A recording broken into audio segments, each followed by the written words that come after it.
So today I am just going to make my son's bed. He just got it today. A friend of mine was getting rid of it, and rather than donating it, she gave it to me.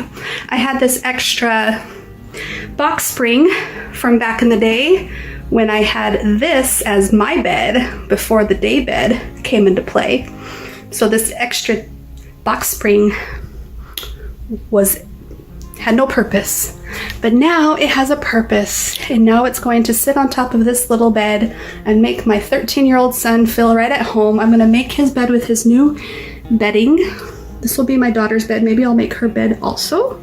And I don't know, I'm just trying to get all my ducks in a row at my new place. Maybe I'll give you a tour of my new place. This is their room. I got a 2-bedroom apartment, and my 12-year-old daughter and my 13-year-old son are sharing this room. There is a walk-in closet. I let them have the bedroom with the walk-in closet. This air mattress is in the way. And my son has decorated the walk-in closet with his stuff so that he can have his privacy to get dressed or to be alone or whatnot. So that was their arrangement that they made. We're just making do. We'll figure it out. But anyways, let's get going. When parents get on well together, their children do better. But we know it can be hard for couples to keep their relationships happy and healthy. Around 1 in 5 married or cohabiting couples are in relationships classified as distressed. That means they argue a lot, regularly consider separating, or regret being in their relationship. Conflict between parents can be easily triggered, often by common things that upset normal daily life. This can be problems with money, or at work, or because of ill health. And around half of all couples say their relationships become strained after the arrival of a new baby. But it can be easy to forget that when relationships are strained, it is children who suffer the most. Children exposed to frequent conflict are at greater risk of depression and anxiety, and are more prone to problems with their physical health. They're also more likely to develop behaviour problems and to do worse at school. And this can have a knock-on effect later in life on an adult's relationships, employment, and their psychological well-being.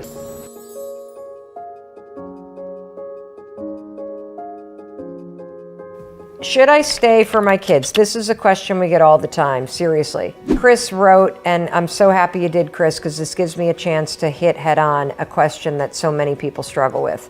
He writes, my marriage is over and has been for many years, but I can't bring myself to do anything about it. Our kids are still in school and I feel they would be devastated if we divorced. But in the meantime, I'm miserable. We're not modeling any kind of healthy bond, help. How do I know what the right choice is? Look, if you've already gone to therapy, if you've tried to work this out, and you can say out loud or write to a stranger like me, my marriage is over and has been for years, but I can't bring myself to do anything about it, you know the answer, and it's time to be an adult about it.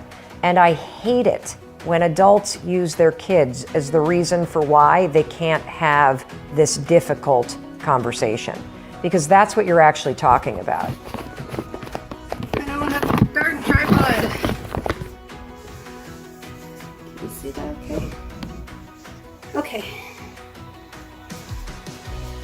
I brought this table in. What do you think of my pajamas?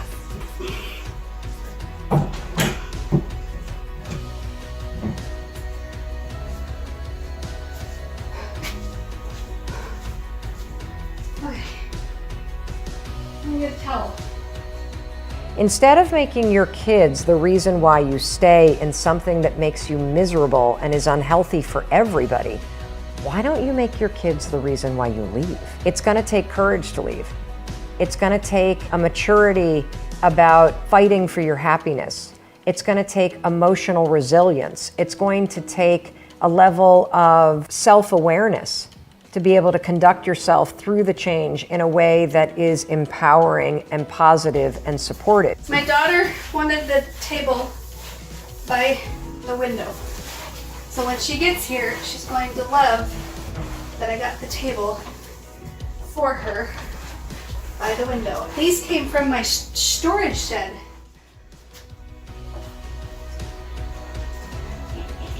right, let's go see if we can find a chair. You like my pajamas? Did I already say that? I got pajamas on. I think I'm scratching up my floors.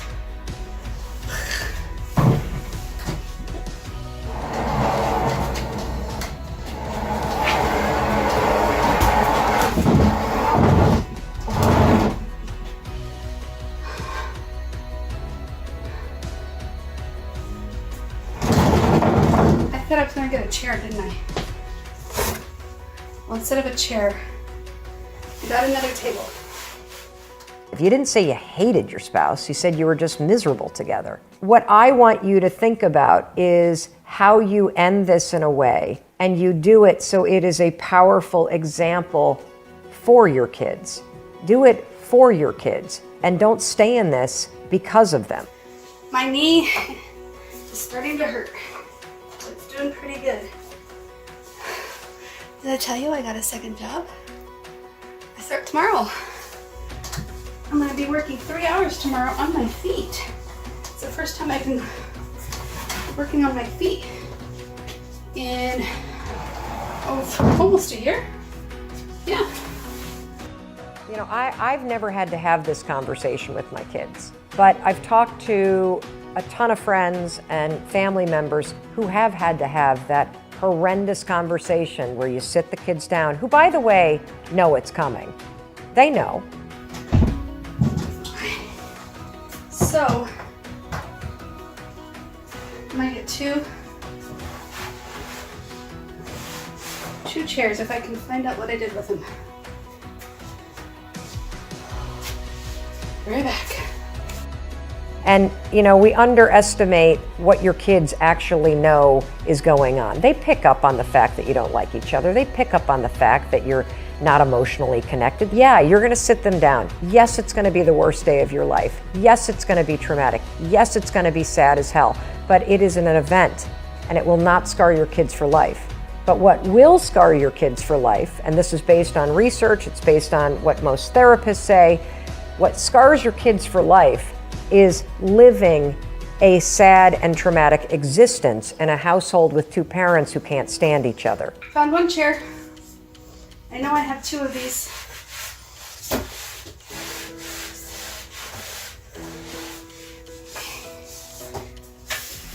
Super dusty. Everything is dusty.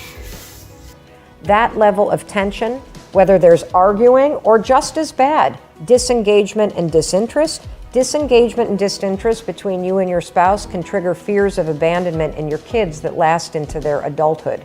So if you really care about your kids, and I mean this because I know that you've been thinking that the right thing to do is to stay together, but if you really care about your kids and you've gone to therapy and you've done everything that you can to make this work, and the honest answer is you're miserable and you're not modeling positive behavior. Found it.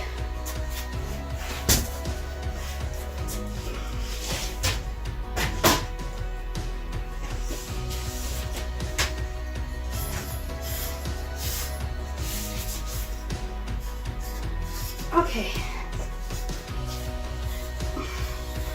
Now they each have their beds. And they each have their tables. This is coming together. I'm gonna put you right up here. It's time to be an adult, and it's time to have the tough conversation, and it's time to end this powerfully and figure out how to be co-parents in a different relationship moving forward. And it's time to do it for your kids, because they need to see what it looks like to have their parents be happy, to have their parents solve problems, and to survive something like this that is scary. There we go. You see me okay?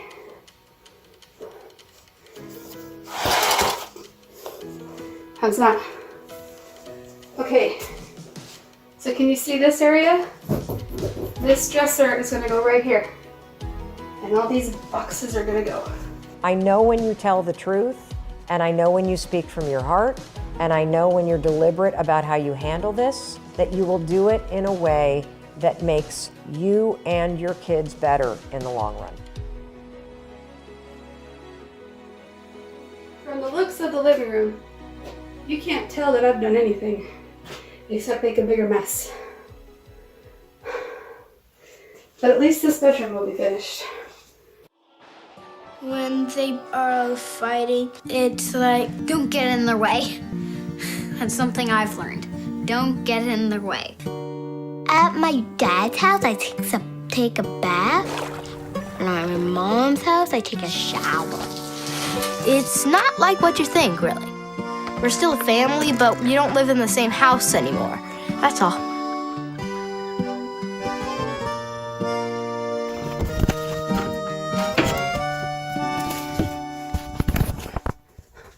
All right, so I want to say thank you to my friend Carrie. Oh, I'm not even done. Hold on. So I guess they wanted something different for their rooms. So Matthew's going to have this side. Brooklyn's going to have this side. I actually think this works out better because then that way you guys can put a curtain right down the middle from the ceiling. Yeah, because earlier I got up from bed and I hit my foot on his bed thing right here, and then a bunch of skin came off my foot, and now I have to wear a band-aid, and it's very painful. Ouch, yeah. Yeah. That way you just have space now. I like my mule. You're going to paint this on there? Yeah. It's not that good. Cool, I like it. Erase my problems away. You use your pineapple eraser. I bought that from the Dollar Tree. Are you doing a dance? Matt, can you find somewhere to put your art things? Because I want to start drawing right now. Okay.